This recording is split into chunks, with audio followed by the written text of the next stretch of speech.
Welcome to another episode of the Tech Transfer Podcast. I'm Dave Brown, and I'm here with Jennifer Thomas and Bennett Mortensen, and we're going to be talking today about the best books for tech startups, for tech entrepreneurs, and especially things relating to tech transfer and commercializing intellectual property. So we've each picked some books that are meaningful to us, that have been impactful, and relate in some way here. Bennett, why don't we go with you first? What's top on your list? Yeah, absolutely. So the first one I wanted to start with was probably one of the first books that I read, surrounding entrepreneurship. It was How to Win Friends and Influence People by Dale Carnegie. And when I read it, I hated this book, right? Like I thought it was the worst thing ever because I thought the title should have been How to Trick People into Thinking You're Interested in Them, right? So kind of a maybe different opinion about the book, but since then I've kind of learned to appreciate some of the principles in it. One of them being become genuinely interested in other people. And when I first read it, I kind of missed the genuine part of everything that he was saying, right? How to connect with people, remember people's names. And I thought of it as do that because you want them to think better of you. But in reality, it's do that because you have a genuine interest in them. And I think in entrepreneurship, that's immensely important in making connections and building trust and relationships for any kind of venture that it is that you want to do. Mm-hmm. Yeah, absolutely. I actually had the same reaction when I first read that. I remember I thought, I'm not alone. That's great. That just fake smile, and that's the key to business success. That can't be right. Right. But there are a lot of books on active listening and things that kind of take it in the direction you're suggesting there. So yeah, and I think a lot of the best entrepreneurs that I've met, they do this naturally, right? And for me, it wasn't something that came naturally. So I've kind of had to practice and learn it and really try to ingrain these principles over time. But I think if you think about it, any kind of interaction that you have with somebody where you have something that you want to achieve, they have something they want to achieve, and you need to work together for both parties to be happy, right? You're naturally going to do these things, right? You're going to pay attention. You're going to know their name. You're going to understand their interests. You're going to understand what's important to them because ultimately it's going to help you, right? You're not tricking anybody. It's just genuinely a part of the entrepreneurial process. Yeah. There was a BYU alumni, Menlo Smith. He invented Sweet Tarts. He was a kind of candy entrepreneur, and he was in my board in St. Louis, Frontenac board. And I just remember he was, much older than I am. And he would genuinely ask me questions about technologies or things that were going on with me and so on. He had all kinds of business experience and I had none, but he was doing all of this in a very sincere way. So he comes to mind for me anyway. Yeah. And it makes a big difference, right? When you're talking to somebody like that and they remember the project that you were working on last year. Right. And even if the update is, it completely failed and it didn't move on, right? They've been in that boat before, right? I don't know. It's very impactful for sure. Yeah. Okay. Well, it always brings value. I think it just brings value to the conversation and to the person. If you actively listen, you actively engage, then you will inspire them, of course, to want to engage and feel valued in the conversation or in the transaction or whatever. Yeah. Yeah, I think so. Absolutely true. Actual connections. Well, good. Okay. Good choice. That would be on the top of a lot of people's lists, I think. Yeah. So I think the best business book for entrepreneurs, for tech entrepreneurs, is 0 to 1 by Peter Thiel and Blake Masters. Peter Thiel taught this course at Stanford on startups when he was during his PayPal years. And Blake Masters, I think, attended and turned it into a book. And so 0 to 1 is the best book for entrepreneurs, first because it talks about the fact that according to Peter Thiel, every major company, every profitable company has a monopoly of some kind. So if it's Walmart, Exxon, Amazon, anyone, he says they'll obscure the fact because they don't want antitrust problems. But if they're making disproportionate amounts of money, it's because they have some monopolistic advantage. And he doesn't see that as a bad thing at all. He's not criticizing it. His insight is if you're starting a new company, you should do the same thing. You should seek monopoly. Don't waste your time competing head to head with someone else. Put all that effort into creating your product and finding your customers and so on. And so how does that play out for entrepreneurs? Well, one way is you can get a legal monopoly by licensing and patent. So here at BYU Tech Transfer, we're licensing patents to people. That is a monopoly. We're serving up a monopoly to a new startup company so that they don't have to compete. So they have some protected space where they're the only one in the world who can do that. Right. Here's a second reason that 0 to 1 is the best book for entrepreneurs.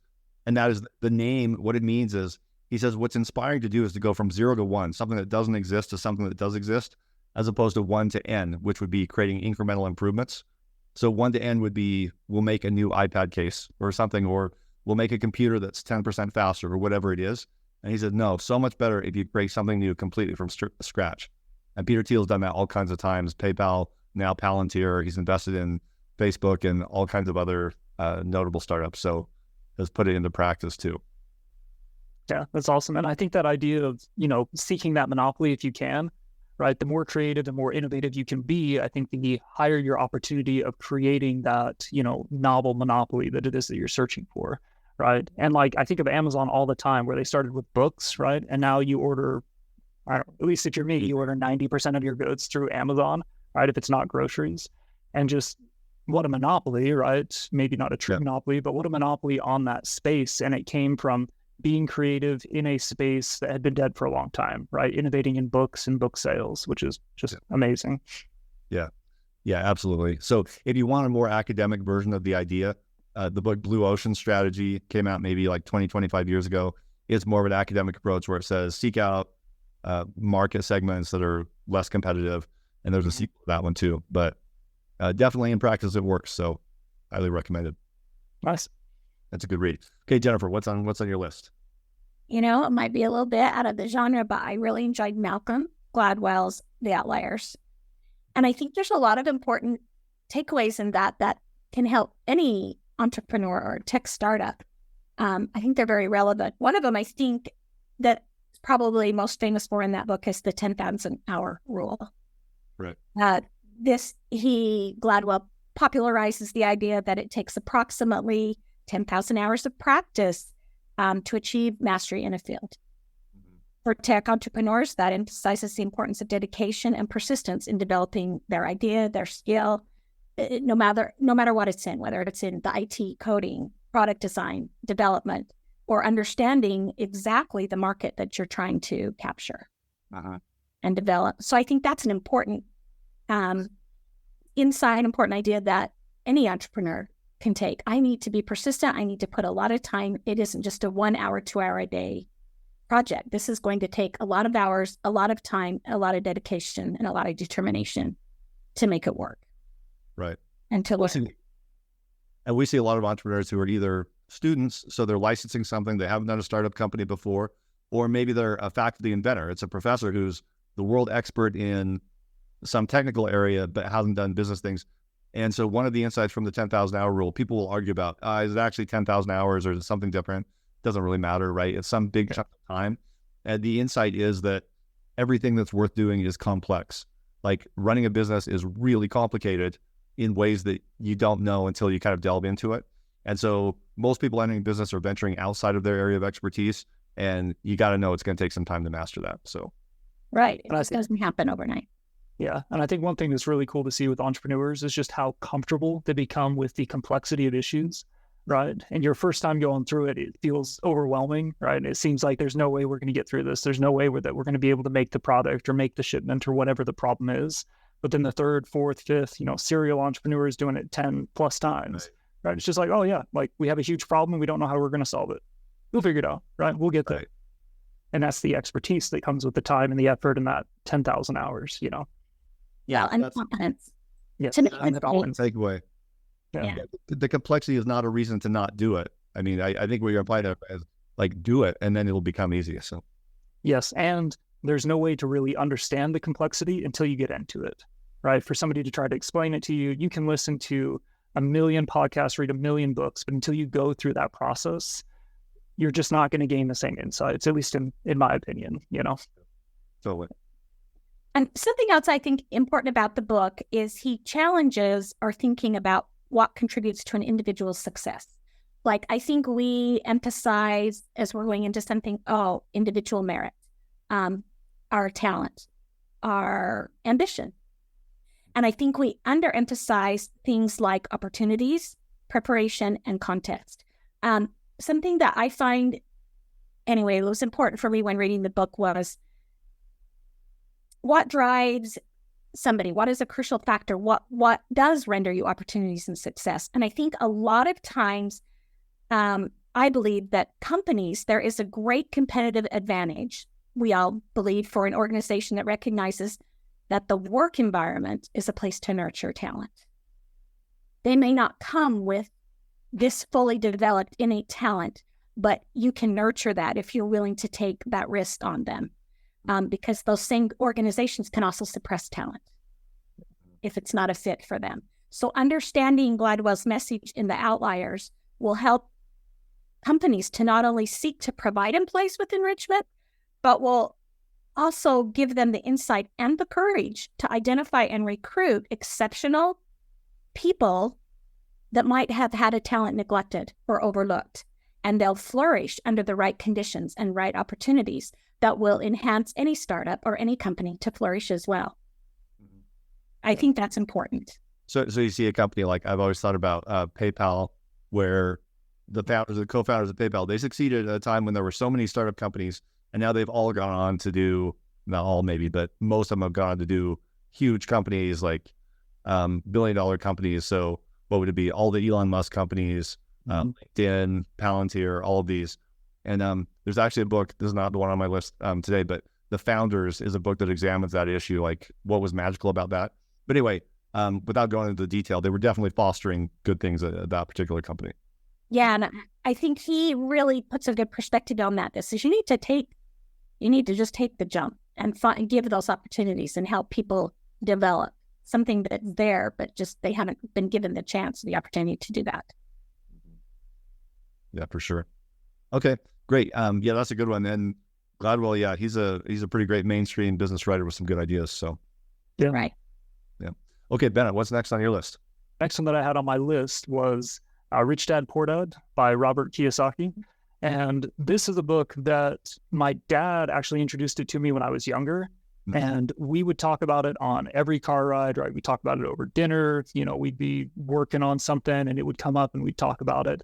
And, to kind of boil it down, to me, the essence of the book is financial literacy and understanding the opportunities that there are to make money and how to use money to work for you, right? And as an entrepreneur, you can be cash strapped a lot of times, right? You can be in positions where you've taken on some sort of debt load to fund your company, and understanding how to use money as a tool and the financial literacy that is needed to have, those high level conversations about funding your company and, what does your cap table look like and what kind of interest rate is being charged on your debt versus what are you seeing on your investments, and taking liabilities and turning them into assets or only investing in assets. And a company can be a huge asset, especially as a cash flow vehicle, as an entrepreneur, as a business owner, whatever it is that you're doing, understanding those principles.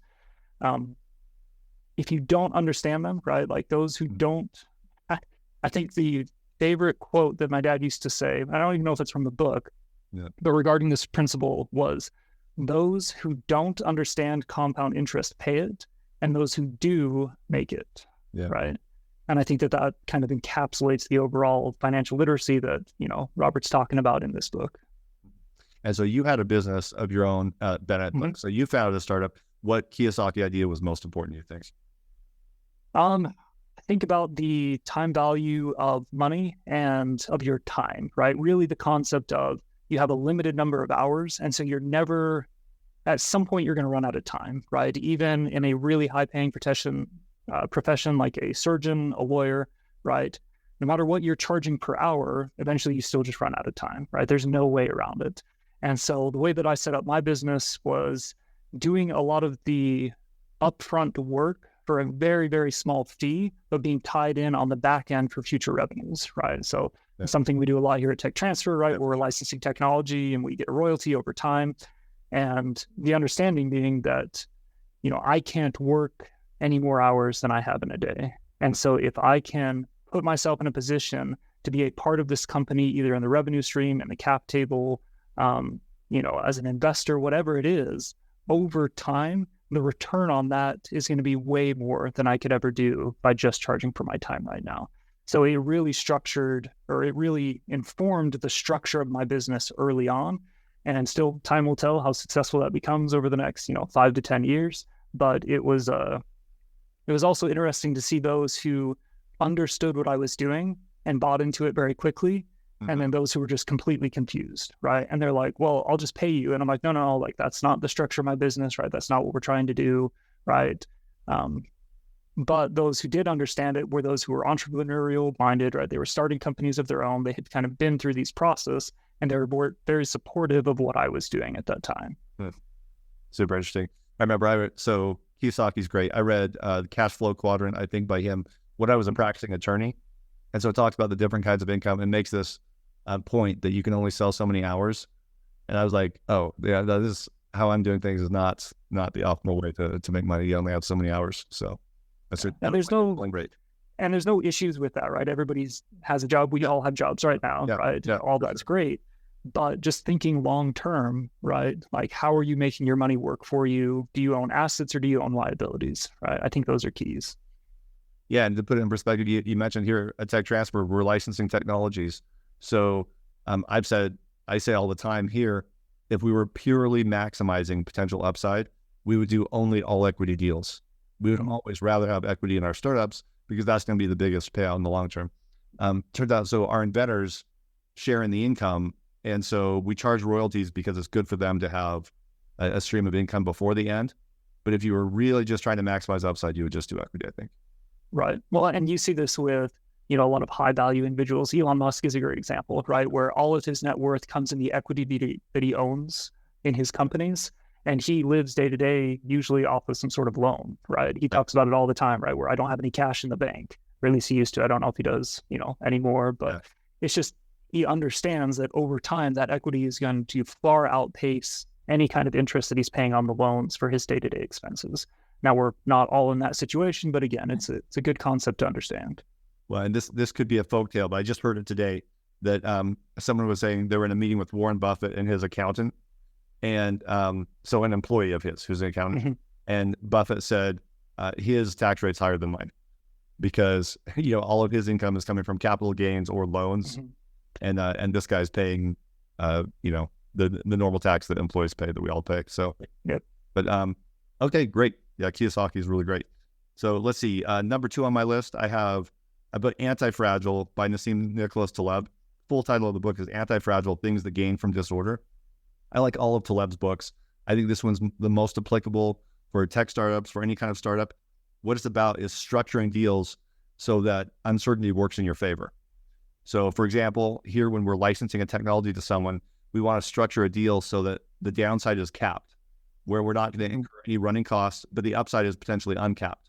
So a way you could do that is, say, these are fictional numbers, but say you spent $20,000 for a patent, and then you sold that patent to someone in return for equity in their company. The lowest you're ever going to go on that probably is $20,000 because that's the cost you invested, but the upside is theoretically unlimited. Could be really high. So if you get to an infinite number of that deal, you'll make infinite upside. Like, that's a really good structure. So if you were starting a company, when you're thinking about, okay, how much money do I buy? Do I borrow? How much equity do I issue? These sorts of things. You should be thinking in that sort of options trader mindset. What's the downside that could happen and what's the upside? So in tech transfer, a bad deal would be one. And we've done these before too, where for various reasons, where we have to front the cost on all patenting costs going forward in hopes that the licensee will reimburse it. Ooh, that's bad because that's theoretically unlimited downside. And so not a very good structure for a deal. Taleb's insight is that we can't predict uncertainty. We don't know what events are going to happen. Unexpected things will happen. Let's structure deals so if those things occur, that it'll affect us in a good way. Yeah.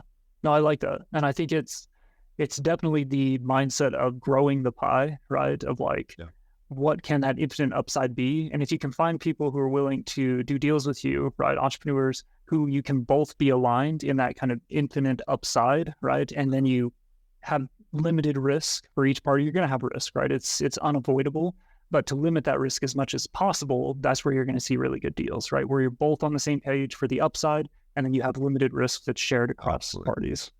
Yeah, absolutely. And if you structure a deal so that there's a unlimited downside, like I was saying, right, that doesn't make it good for the other party. That's bad for you. And having something be really negative for you is actually bad for the other party too. We want to create deals that are kind of have great incentives for everyone. And I should mention with Taleb, I really like him. Sometimes people will make personal attacks on him. They'll attack his style, or he has kind of a bluntness, a brusqueness, which to me just seems straightforward, but some people will find that offensive. And but anyway, he was Taleb was an option trader, and so he was in this mindset, and then he became an academic later. So he'll talk about, if my MBA's in finance, like if you've studied finance, a lot of what he says will sound familiar, except he's very critical of financial forecasting, which he sees as being not very reliable and so on. Anyway, it's a good read. If you like one of his books, read them all. They're all good. So nice. Okay, let's see. I think we each had one more. Bennett, do you want to do one more? Yeah, absolutely. So the last book that I pulled out, this has probably been the book that most recently has influenced my thinking. And so it's The Infinite Game by Simon Sinek.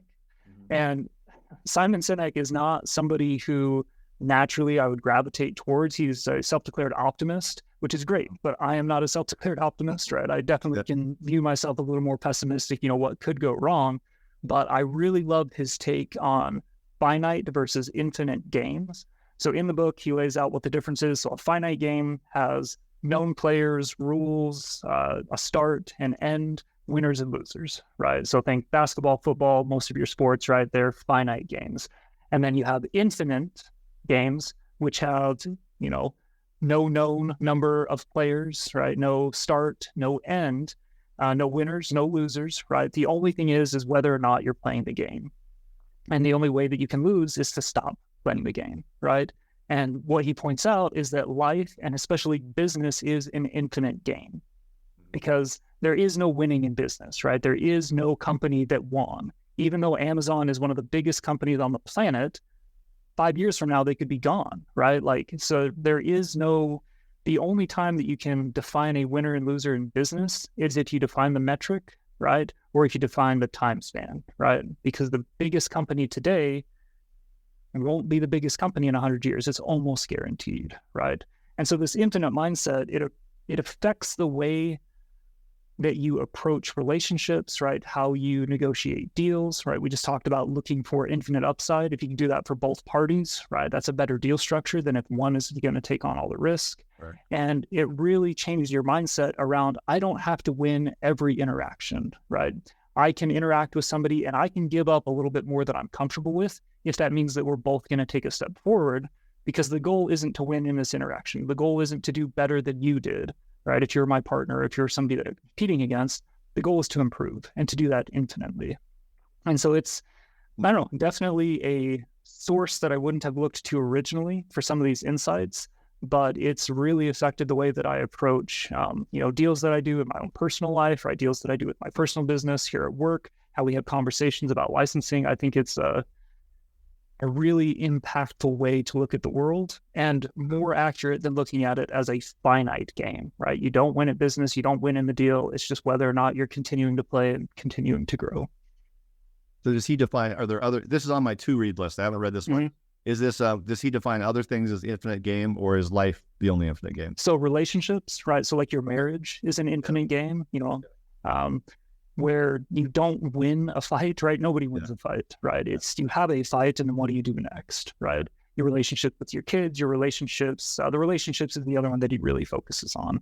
Okay. And so again, if you go into a relationship with, I'm going to win, right? Like I'm going to be the one who's always right. I'm going to be the one who, whatever, right? Whatever metric you decide, sure, you can win at that metric, but at the expense of dropping out of the game and not being able to play anymore, right? People won't have relationships with you. Your kids won't talk to you. Your wife is going to leave you, right? Your husband, whatever it is.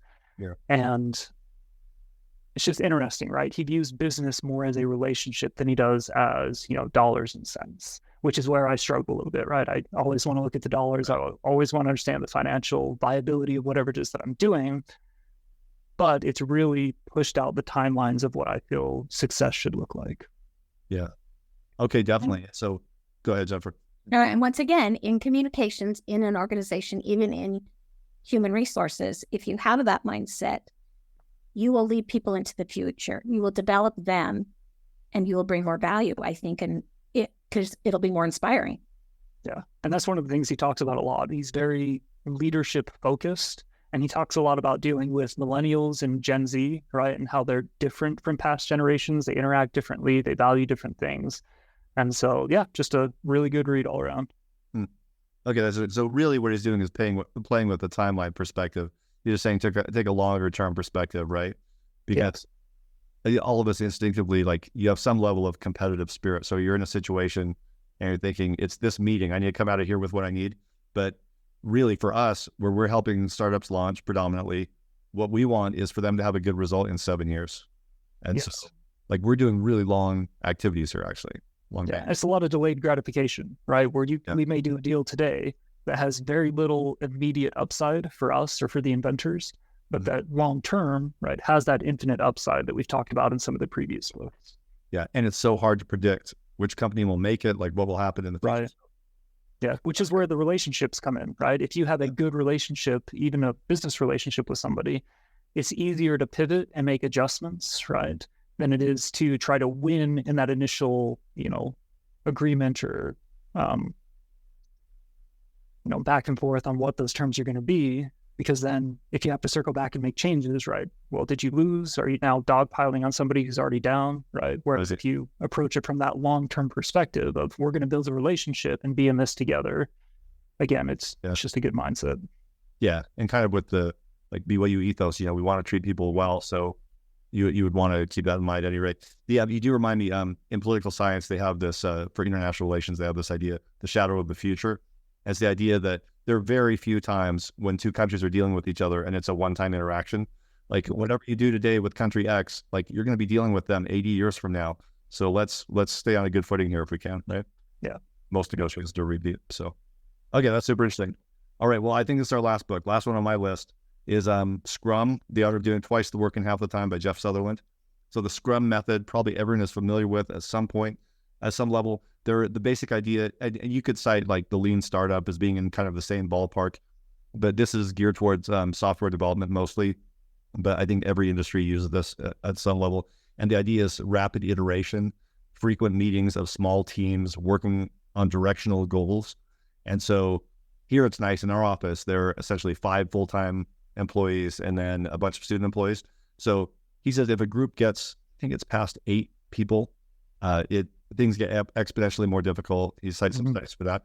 But he's talking about how you have weekly quick meetings and mini meetings, but you should be willing to change directions or accept feedback at every possible opportunity. And so I think, let's not rate me right now, but I think we do that pretty well in the office here. That's the goal. And for an entrepreneur, when you're starting something new, you're going to have to pivot like crazy. So the lean startup is all about that. Like, how do you stay flexible and change directions? Even with our tech transfer technologies, if we license you a technology, it seems like, okay, well, here's the product I'm going to make. I just march through the manufacturing process now. But that's not necessarily true. By the time you get to market, the basic use of the product could be very different from what we started with. You've got to be ready to change. So maybe it's just like scrappiness, right? Yeah. And lean, in manufacturing, lean is always like the go-to, or at least it has been for the past, decade or so. And, very much the same principles as Scrum, right? Where you short circuit the time for feedback to come, and then you make quick decisions to pivot based off of the data that's coming in, because you can let things fester forever, right? And just have the same problem over and over and over again. So no, that's really interesting. Yeah. And you have to see yourself, like, we can all get stuck in it, like, for any given technology that comes in the door, we're instantly going to form opinions. Okay, here's what should happen with this technology. But to just march down that road for years is actually egotism. Like, we actually have to be humble enough to like be open all the time to new evidence saying, hey, maybe we're wrong. Maybe we're doing something different here. So, yeah. And I think it's something we have to remind ourselves, because our cycle time, right, start to finish on a lot of these things, it's years, right? We're not talking days or weeks or months. And so keeping that in mind, that we can pivot as we go through the process, right? That we don't have to be so rigid in this thinking, even though it is a long time period, is something that I keep reminding myself, day to day here for sure. Yeah. Okay, great. Well, good books. I'm just going to give honorable mention to Obliquity and the Evolution of Everything. We don't have time to discuss every book, but those are really good books. So they're consistent with what we've been talking about. But there's a lot of good literature out there. I feel like for a lot of problems in business, you're going to encounter problems that no one else has encountered before. So find some novel solution. But for a lot of things, the answer's out there written in a book, and there's some pretty great business books. So, yeah. All right. Well, great. Well, thanks for discussing. We will be back next week with another episode. Okay. All right. See you guys.